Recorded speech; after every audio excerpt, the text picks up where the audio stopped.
जानते हैं कि जो जहाँ का अपना जम्मू और कश्मीर के हालात हैं, इसके चलते जगह जगह पर एंगेजमेंट्स ऑपरेशनल जो हैं वो जारी हैं। आज भी ऐसा ही एक ऑपरेशन बटमालू के एरिया में श्रीनगर सिटी में हुआ, जिसमें 3 दहशतगर्द मारे गए।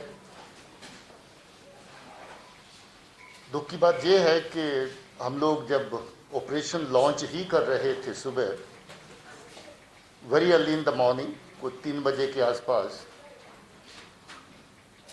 उसी वक्त हमारी पार्टी फायर के नीचे आई और अनफॉर्चुनेटली उस फायर के दौरान एक हमारे डिप्टी कमांडेंट सीआरपी की तरफ से, जो सीआरपी टीम को केओटी को लीड कर रहे थे, उनको गोलियां लगी, जख्मी हैं, बेस हॉस्पिटल में हैं। और साथ ही एक महिला कौंसल रियाज जो उस वक्त उसी स्पॉट पे थी, उसको भी एक्सचेंज ऑफ फायर के दौरान गोली लगी और अनफॉर्चुनेटली उसकी डेथ भी हो गई।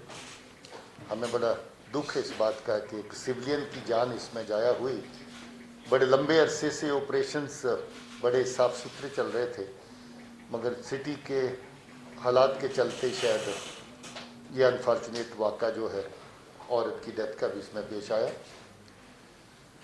अभी तक इस साल के दौरान श्रीनगर शहर के अंदर 7 कामयाब ऑपरेशन हो चुके हैं और 7 ऑपरेशंस में 16 दहशतगर्द अभी तक यहाँ मारे गए हैं, जिसमें जुनैद सराई भी शामिल है, जो आप जानते हैं कि हिजबुल मुजाहिदीन का बड़ा कमांडर था। उसके अलावा भी काफ़ी कमांडर्स इस ऑपरेशन में मारे गए। मरने वालों में 5 लोग ऐसे हैं आतंकियों में जो श्रीनगर शहर के रहने वाले हैं और बाकी लोग 11 जो हैं वो बाकी ज़िलों के हैं।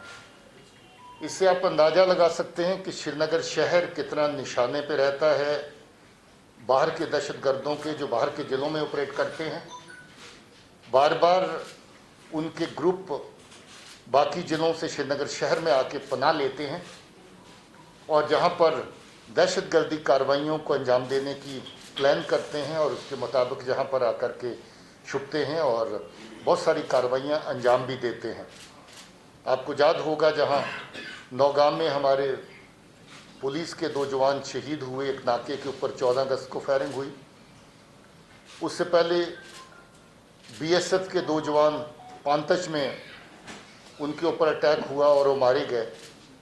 इसके अलावा पंथा चौक में हमारे नाके के ऊपर फायर हुआ, जिसमें हमारे जाबाज बहादुर जो एसओजी के हमारे बहुत पुराने मेंबर थे, उनकी डेथ हुई, मगर जवाबी कार्रवाई में 3 दहशतगर्द उसमें भी मारे गए। जिस साल कुल मिलाकर के अभी तक बड़ा कामयाब साल है। अमन अमान के ख्याल से अगर देखें तो बहुत हद तक 19 के मुकाबले में 20 का साल हर पैरामीटर के ऊपर ज़्यादा बेहतर दिखाई देता है। ऑपरेशंस के हवाले से अगर देखें तो अभी तक 72 ऑपरेशंस इस साल के अंदर हम लोग कर चुके हैं, जिसमें 177 दहशतगर्द अभी तक मारे गए हैं, जिसमें 12 दहशतगर्द जम्मू के खित्ते में मारे गए और 165 जहां पर मारे गए।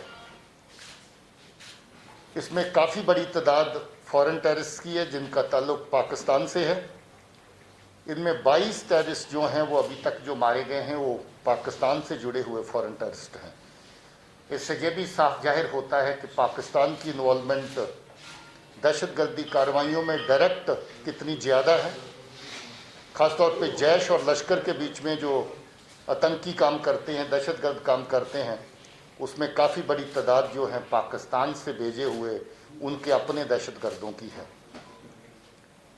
मैं ये समझता हूँ कि फोर्सेज जिस तरीके से अच्छा काम ग्राउंड के ऊपर कर रही हैं, आने वाले वक्त में ऑपरेशन के फ्रंट के ऊपर और पीस बिल्डिंग के फ्रंट के ऊपर भी हमें और कामयाबी मिलती रहेगी। फोर्सेस की तरफ से हमारी कोशिश रहेगी कि हम कोलेटरल डैमेज जितना अवॉइड कर सकें हर हाल में उसको अवॉइड करें। हमारी ये भी कोशिश रहेगी, जैसे आपने पहले देखा है कि हम लोग हर जगह कोशिश करते हैं कि अगर कोई दहशतगर्द इवन एक्सचेंज ऑफ फायर के दौरान भी सरेंडर करना चाहता, इस तरह की मिसालें हमारे सामने आई हैं, तो हम उसको मौका दें। बहुत सारे मौके ऐसे दिए भी गए। और हमारी ये भी कोशिश है कि अगर कोई नौजवान बच्चा गलत रास्ते पे चला गया है उसको वापस लाएं। इसकी एक नहीं बल्कि बहुत सारी मिसालें हमारे पास पहले से हैं। बहुत सारे बच्चे वापस लौटे हैं, ख़ासतौर में साउथ कश्मीर में। उनका जिक्र हम ज़्यादातर नहीं करते क्योंकि उनकी अपनी सुरक्षा, उनकी अपनी सेफ्टी का सवाल रहता है, मगर 20 के करीब ऐसी तादाद लोगों की है जो दहशतगर्दी ज्वाइन करने के बाद भी वापस लौट करके अपने परिवार के साथ फिर से मिले हैं।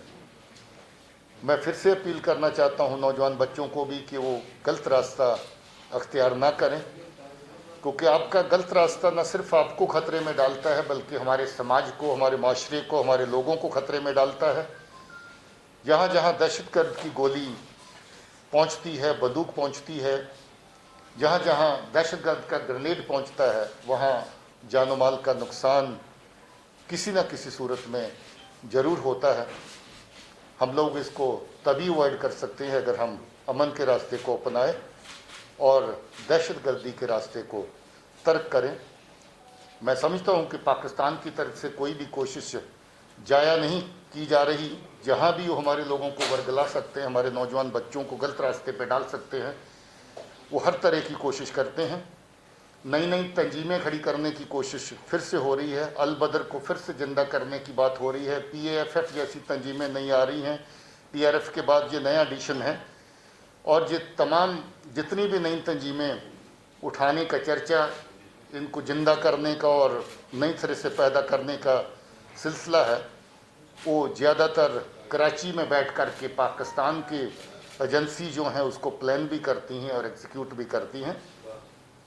हम सख्त मजम्मत भी करते हैं इस तरह की कार्रवाइयों की, और हम समझते हैं कि हमारे बच्चों का जो अपना हक है अपने आप को बिल्ड करने का, अपने कैरियर्स को बिल्ड करने का, अमन और शांति में रहने का, हमारे लोगों का जो हक है, उसके साथ बहुत बड़ी हद तक इंटरफेरेंस जो है पाकिस्तान और उसकी एजेंसीज की तरफ से होती है। मैं फिर से जो हमारी महिला जिसकी जो रात वाले ऑपरेशन के दौरान एक्सचेंज ऑफ फायर में डेथ हुई, उस पर खेद व्यक्त करता हूँ। अनफॉर्चुनेट लॉस है और मैं उनके परिवार के साथ भी हमदर्दी जाहिर करता हूँ और ये भी दुआ करता हूँ कि हमारे ऑफिसर जो CRP की तरफ से जो ऑपरेशन के लीडिंग रोल में थे वो इस वक्त जख्मी हैं, क्रिटिकल हालत में हैं, और उनकी तंदुरुस्ती के लिए भी दुआ करता हूँ। Any question?